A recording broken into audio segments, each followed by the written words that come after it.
Bouvier island एक बहुत ही छोटा सा आइलैंड है जो कि साउथ अटलांटिक ओशन में है।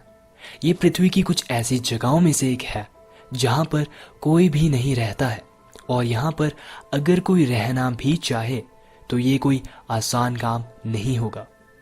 ये एक बहुत ही ठंडा इलाका है और यहाँ पर कुछ खास मात्रा में पेड़ पौधे भी नहीं हैं। आज की इस वीडियो में मैं आपको एक ऐसी मिस्ट्री के बारे में बताऊंगा जिसे लोग बुवे आइलैंड बोट मिस्ट्री कहते हैं, और ये अभी तक सुलझ नहीं पाई है। 1964 में British lieutenant commander Alan Crawford और उनकी टीम को बुवे आइलैंड भेजा गया था ताकि वो वहां पर एक एरिया ढूंढ पाए जो कि वोल्केनिक एक्टिविटी या ज्वालामुखी की वजह से बना था।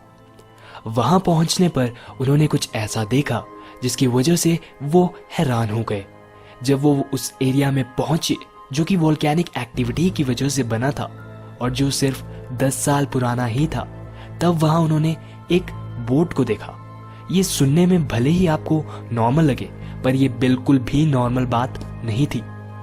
एक ऐसी जगह जहां पर कोई भी नहीं रहता हो और जहां पर पहले कोई शायद ही आया हो, वहां पर आखिर बोट आई कैसे? उस बोट के दोनों ओर्स या पतवारे साथ में ही जमीन पर रखी हुई थी और बोट के आसपास कोई इंसान भी नहीं था। किसी इंसान के नामो निशान भी नहीं थे। वहां पर सिर्फ एक कॉपर टैंक ही था जो कि पतवारों के साथ रखा गया था। बोट में कुछ भी ऐसा नहीं था जिससे पता लगाया जा सकता था कि आखिर वो बोट थी किसकी। बोट को वहां देखने के बाद एलन क्रॉफोर्ड और उनकी टीम दंग रह गई थी और उन्हें ये समझ नहीं आ रहा था कि आखिर वो बोट वहां कैसे आई और जो लोग उस बोट को लाए वो थे कहां। समय कम होने की वजह से एलन और उनकी टीम कुछ भी रिसर्च नहीं कर पाए और उन्हें वहां से लौटना पड़ा। उन्होंने वहां से जाने से पहले उस बोट की एक तस्वीर भी ली जो अभी आप अपने सामने देख ही रहे हैं। तो आखिर वो बोट आई कहां से? हो सकता है कि शायद वो बोट किसी शिप से आई हो जो वहां से गुजर रही हो, या फिर शायद किसी ऐसी शिप से आई हो जो दुर्घटनाग्रस्त हो गई हो। पर ये कोई सही एक्सप्लेनेशन नहीं है क्योंकि बुवे आइलैंड इतना छोटा है कि दूर से उस आइलैंड को देखना लगभग नामुमकिन ही है, और वो आइलैंड फॉग से ढका रहता है। तो दूर से किसी ऐसे आइलैंड को देखना जो कि फॉग से ढका रहता हो और जिसका साइज भी काफी छोटा हो, नामुमकिन ही है।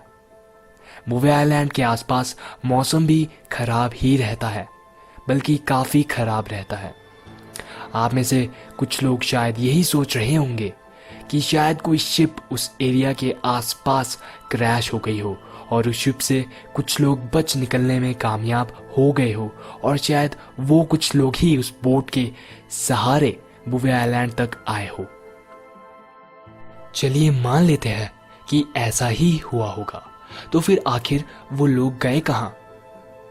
क्योंकि जब एलन और उनकी टीम ने बोट के आसपास देखा तब वहां कोई भी नहीं था। यहां तक कि बुवे आइलैंड में उन्हें कोई भी नहीं दिखा।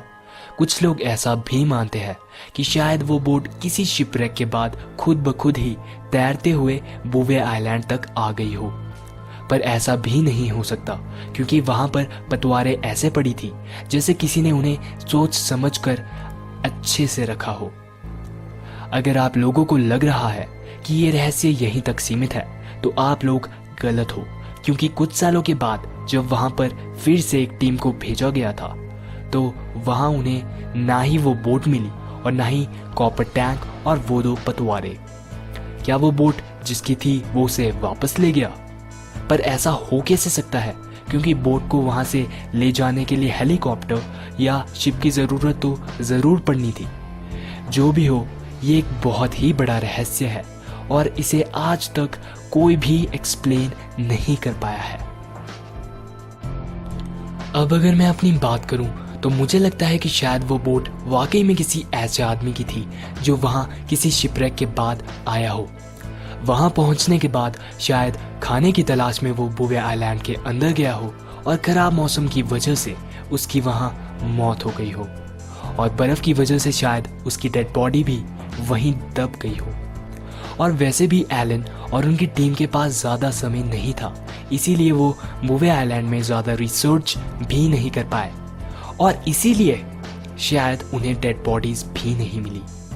जहाँ तक सवाल बोट, कॉपर टैंक और पतवारों का है, मुझे लगता है शायद वो भी बर्फ में ही दब गए हो और इसीलिए उन्हें फिर कभी नहीं देखा जा सका।